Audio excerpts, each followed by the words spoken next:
Assalamualaikum warahmatullahi wabarakatuh. Alhamdulillah kita bisa bertemu kembali untuk membahas ilmu tajwid, yaitu kali ini pembahasan ilmu tajwidnya adalah tentang mad wajib muttasil dan mad jaiz munfasil. Yang pertama kali akan saya bahas adalah mad wajib muttasil. Mad wajib muttasil ini arti menurut bahasa, mad artinya panjang, sedangkan wajib artinya harus, ya. Namanya wajib berarti kewajiban atau keharusan. Muttasil artinya menyambung atau bersambung. Sedangkan menurut istilah, mad wajib muttasil itu adalah mad yang bertemu hamzah dalam satu kalimat. Ya, maksudnya mad di sini adalah mad tabi'i. Saya akan membahas mad tabi'i terlebih dahulu, atau yang dikatakan dengan mad itu sendiri, yaitu mad tabi'i ini syaratnya adalah fathah harus diikuti dengan alif, kasroh harus diikuti dengan ya sukun, sedangkan dhamma harus diikuti dengan waw sukun. Ini syarat mutlak, jadi tidak bisa kalau ada fathah tidak diikuti dengan alif. Maka kalau ada fathah tidak diikuti dengan alif, maka itu bukan termasuk mad tabi'i dan tidak dibaca panjang. Karena memang ada di dalam Al-Quran ada huruf fathah ini yang setelahnya ada ya sukun, jadi itu tidak dibaca panjang atau bukan termasuk mad tabi'i. Huruf mad tabi'i atau mad itu sendiri ada tiga, yaitu alif, waw, dan ya. Jadi kalau alif tadi ya, alif harus jatuh setelah harokat fathah, waw harus jatuh setelah harokat dhamma, dan ya ini harus jatuh setelah harokat kasroh. Itu adalah ciri mutlak. Atau di sini diterangkan, atau bisa dengan ciri yang keempat adalah harokatnya berdiri, bisa fathah berdiri atau kasroh berdiri, itu juga termasuk mad tabi'i. Berikutnya, cara membaca mad wajib muttasil. Mad wajib muttasil namanya wajib berarti wajib dibaca panjang. Panjangnya adalah 3 alif atau 6 harokat. Ya, berarti mad wajib muttasil ini wajib dibaca panjang 3 alif atau 6 harokat.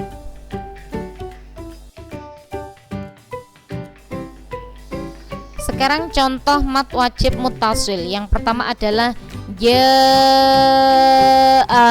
Ingat ya, dibaca panjang 3 alif atau 6 harokat. Jaa. Manakah yang menunjukkan mad wajib muttasil? Kita lihat bersama-sama. Ini ada alif, sebelumnya adalah harokat fathah.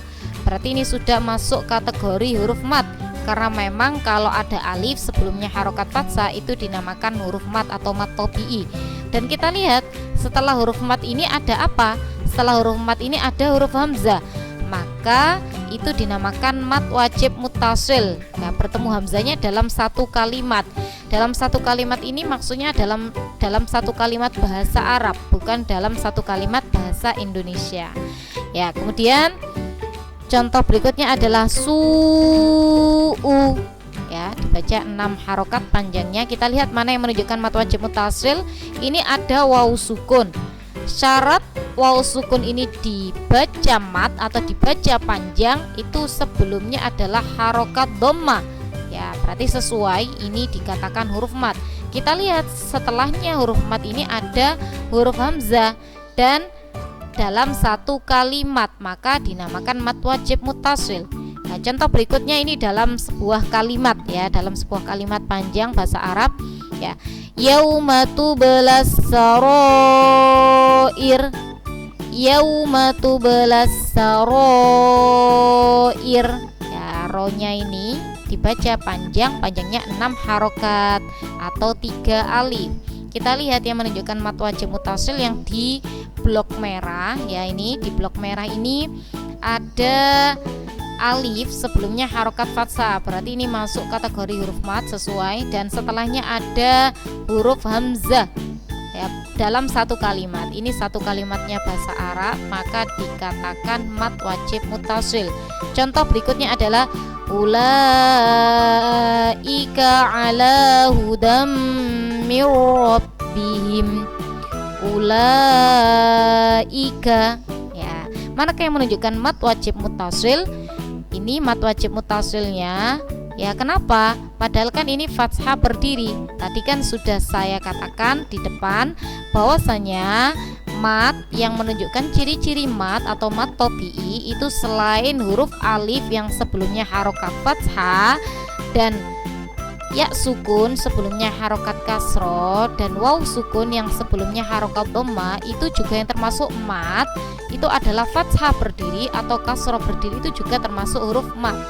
Maka ini ada fathah berdiri dan kita lihat setelahnya fathah berdiri ada huruf hamzah, maka itu dikatakan mat wajib muttasil dan ini pun juga bertemunya dalam satu kalimat.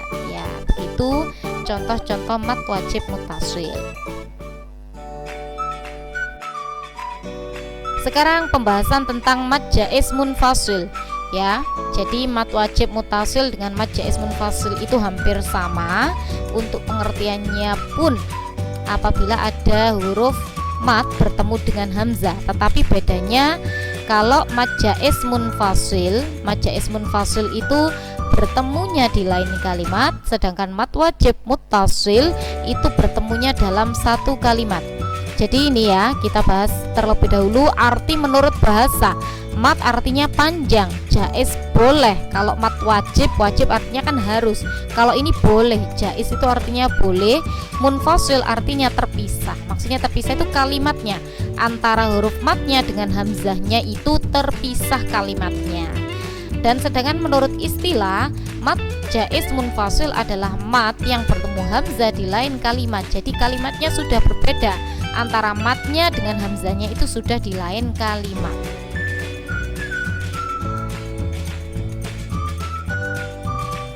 Sekarang cara membacanya. Ya, cara membacanya namanya jaiz atau boleh. Berarti ini kita boleh menggunakan salah satu di antara tiga cara membacanya ini. Yang pertama boleh membacanya panjangnya satu alif atau dua harokat. Boleh dua alif atau 4 harokat, maaf ya, ini maksudnya adalah 4 harokat, yang 3 alif atau 6 harokat. Jadi kita boleh memilih salah satu, atau biasanya kita samakan dengan mat wajib muttasil, yaitu memakai 3 alif atau 6 harokat ya. Kemudian kalau kita membaca Al-Quran dari awal kita sudah menggunakan mat jaiz munfasilnya, cara membacanya sudah menggunakan 3 alif atau 6 harokat, maka seterusnya kita samakan 3 alif atau 6 harokat. Jadi tidak boleh yang ganta-ganti, misalnya yang awal 6 harokat terus nanti berikutnya yang 1 alif atau 2 harokat lah. Jadi tidak seperti itu. Sekarang contoh mat jaiz munfasil. Contoh yang pertama adalah inna a'tainaka. Inna a'tainaka. Kalau saya menggunakan panjangnya 3 alif atau 6 harokat. Kita lihat manakah yang termasuk mat jaiz munfasil. Yang mana? Ya, ini ada huruf alif, sebelumnya ada harokat fathah. Berarti ini sudah masuk kategori huruf mat ya. Kemudian kita lihat setelahnya mat ini ada huruf hamzah ya, ini alif, kemudian di atasnya ada hamzah. Ini alif ini sama dengan hamzah ya. Jadi kalau penulisannya mat jaiz munfasil itu biasanya hamzahnya tidak bentuk hamzah itu sendiri, tetapi bentuknya alif ya. Itu kalau ciri-cirinya mat jaiz munfasil. Nanti di akhir akan ada penjelasannya untuk perbedaan mat wajib muttasil dengan mat jaiz munfasil. Nah, kemudian ini matnya ini bertemu dengan hamzahnya tidak dalam satu kalimat. Jadi sudah beda kalimatnya. Inna kalimatnya sendiri, a'tainaka kalimatnya sudah sendiri. Jadi inna ya, huruf matnya ada di lafadz inna, sedangkan hamzahnya ada di lafadz a'tainaka. Berarti bertemunya mat dengan hamzah ini kan sudah beda kalimat. Itulah yang dinamakan mat jaiz munfasil. Contoh berikutnya adalah wala antum. Ini kita lihat ada huruf alif, sebelumnya harokatnya fathah, berarti sudah masuk kategori mat. Kemudian bertemu dengan hamzah ya, beda ya. Wala ini kalimatnya sendiri, lafadznya sendiri, antum ini kalimat sendiri. Jadi wala artinya dan tidak, antum ini artinya sekalian. Maka ini sudah kalimat sendiri-sendiri.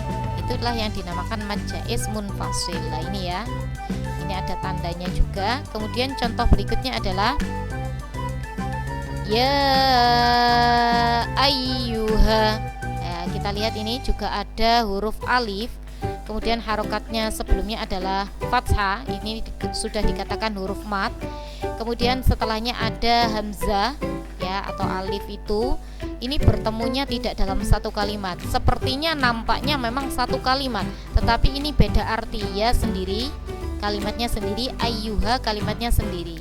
Ya, berarti beda kalimat, tidak satu kalimat, maka itu dinamakan mad jaiz munfasil. Contoh berikutnya adalah inna anzalnahu. Inna anzalnahu. Ya, kita lihat inna ini sudah sendiri kalimatnya, anzalnahu ini juga kalimat sendiri. Jadi ini ada alif sebelumnya harokatnya fathah, ini sudah masuk kategori mad. Kemudian bertemu dengan hamzah di lain kalimat. Nah, ini dinamakan mad jaiz munfasil. Contoh berikutnya ini dalam bentuk ayat, intaliqu ila zillin dzi thalathi syu'ab. Intaliqu ila zillin dzi thalathi syu'ab. Ini ada, kita lihat yang di blok merah ini ya, yang saya lingkari ini ada huruf mat. Matnya yang mana? Kita lihat ini yang dimaksud huruf matnya ini adalah wawunya ini. Wawunya ini waw sukun, sebelumnya harokatnya dhamma. Maaf ya, ini harokatnya kurang jelas. Ini sebenarnya di atas huruf qaf ini adalah dhamma, ini wawunya sukun. Kemudian bertemu dengan hamzah, bukan alifnya yang ini ya. Kalau ini tidak dianggap karena ini adanya huruf alif ini karena ada waw sukun ini. Ini ada hamzah, bertemunya sudah di lain kalimat, intoliku sendiri, ila sendiri, maka itu dinamakan mad jaiz munfasil. Berikutnya juga litunziru qauman ma unziru abauhum fahum ghafilun.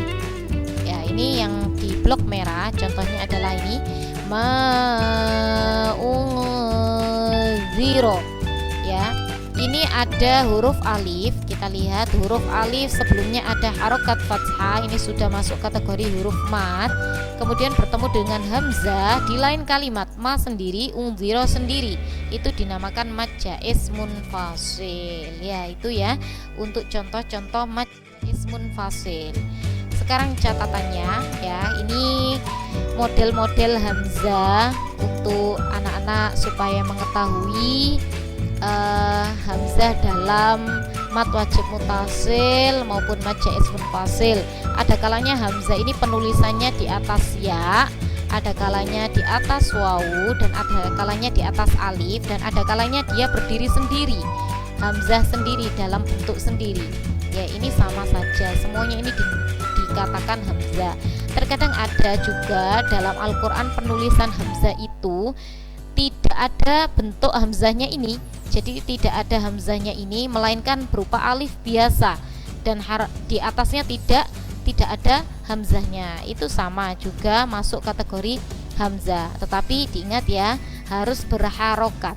Maka ketika alif itu tidak ada hamzahnya dan dia tidak berharokat atau harokatnya sukun, maka itu dikatakan alif, bukan hamzah. Cara membedakan mad wajib mutasil dan mad jaiz munfasil, tipsnya adalah perhatikan setelah tanda layar. Jadi ciri-ciri mad wajib mutasil dan mad jaiz munfasil itu ada tanda layarnya. Jadi mudah sekali untuk kita mengetahui mana itu mad wajib mutasil dan mad jaiz munfasil, itu pokoknya ada tanda layarnya. Tetapi beda antara tanda layarnya mad wajib mutasil dengan mad jaiz munfasil. Ini ya, saya ulangi, tipsnya adalah perhatikan setelah tanda layar bagaimana bentuk dari hamzahnya. Apabila hamzahnya berbentuk alif, maka itu adalah mad jaiz munfasil. Sedangkan jika hamzahnya tertulis pada hamzah bukan alif, maka itu adalah mad wajib muttasil. Coba diperhatikan bentuk hamzah setelah tanda layar atau tanda bendera dari mad wajib muttasil berikut ini yang berbentuk hamzah. Lah, ini ya, kalau kita lihat setelahnya tanda layar ini, hamzahnya ini dia bukan alif ya, hamzahnya tertulisnya bukan hamzah dengan alif, tetapi ini menggunakan ya, ini ya, kemudian ada hamzahnya, maka ini merupakan ciri-ciri mad wajib muttasil. Sekarang kita perhatikan bentuk hamzah setelah tanda layar atau tanda bendera dari mad jaiz munfasil berikut ini yang berbentuk alif. Lah, kalau mad jaiz munfasil itu biasanya hamzahnya berupa alif. Ya, cara membedakannya begitu, itu tips yang pertama. Dan kemudian kita lihat juga sebenarnya tanda layarnya. Kalau tanda layarnya mad wajib muttasil ini agak runcing seperti ini, sedangkan mad jaiz munfasil ini tanda layarnya seperti ini ya. Kemudian sekarang coba ini kita membedakan antara dua mad berikut ini, manakah yang merupakan mad wajib muttasil dan manakah yang merupakan mad jaiz munfasil. Kita lihat ya, ini ada tanda layarnya ya. Kita lihat setelah tanda layar ini berupa apa? Berupa alif atau berupa hamzah? Ya, ini kan berupa alif, maka itu dinamakan mad jaiz munfasil. Kalau setelah ini ada tanda layar ini dia berupa hamzah ya, hamzah ada bentuk hamzahnya seperti ini, maka itu dinamakan mad wajib muttasil ya. Bisa kan cara membedakannya ya. Kesimpulannya adalah setelah tanda layar perhatikan tulisan hamzahnya apakah berbentuk hamzah atau alif. Jika berbentuk hamzah maka mad wajib muttasil, dan jika bentuk alif maka itu dinamakan mad jaiz munfasil. Ini berlaku di mushaf Indonesia, berarti untuk Al-Quran cetakan Indonesia, karena terkadang beda antara cetakan Indonesia dengan yang di luar Indonesia. Ini cara membedakan juga tipsnya yang berikutnya ya. Cara tersebut adalah dengan memperhatikan tanda layarnya ya, ini seperti yang sudah saya sampaikan tadi, tanda layarnya di dalam mushaf standar Indonesia, tanda layar untuk mad wajib muttasil itu berbentuk runcing ke bawah, jadi agak lancip ya. Sedangkan tanda layar untuk mad jaiz munfasil berbentuk runcing ke samping. Perhatikan perbedaan tanda layar di kedua mushaf. Ini ada macam mushaf Indonesia dan mushaf Madinah, berarti Al-Quran cetakan Indonesia dan Al-Quran cetakan Madinah. Kita lihat kalau kita menggunakan Al-Quran cetakan Indonesia, ya mudah sekali untuk membedakan antara mad wajib muttasil dengan mad jaiz munfasil. Ya, ini kalau mad wajib muttasil ini runcing, sedangkan mad jaiz munfasil ini agak melengkung ya, runcingnya ke samping. Kalau kalau mushaf Madinah ini tidak ada bedanya. Jadi kita menggunakan mushaf Indonesia ini bisa membedakan dengan jelas. Tetapi anak-anak, kalau misalnya kesulitan untuk membedakan masalah layarnya, ya kita menggunakan cara yang pertama tadi, masalah penulisan hamzahnya tadi. Tugasnya ini untuk lebih memahami apa yang saya sampaikan, ini ada tugas yang perlu dijawab ya. Ini silakan menulis hukum bacaan tajwidnya di bawahnya ini. Jadi ini silakan ditulis ulang terlebih dahulu, kemudian diberi garis bawah. Diberi garis bawah ini tujuannya nanti yang perlu ditentukan hukum bacaan tajwidnya ya. Misalnya ini di bawahnya ini ya, ya ini ada layar, berarti ini termasuk mad wajib muttasil apa mad jaiz munfasil, ditulis di bawahnya hukum bacaannya. Ini jumlahnya ada 1, 2, 3, 4, 5, 6, 7, 8, 9, 10, 11, 12, 13, 14, 15, 16, 17, 18, 19, 20, 21, 22, 23, 24, 25, 26. Berarti ada 26 hukum bacaan tajwid yang perlu kalian tulis ya. Semoga bermanfaat. Sekian penjelasan dari saya. Saya akhiri. Wassalamualaikum warahmatullahi wabarakatuh.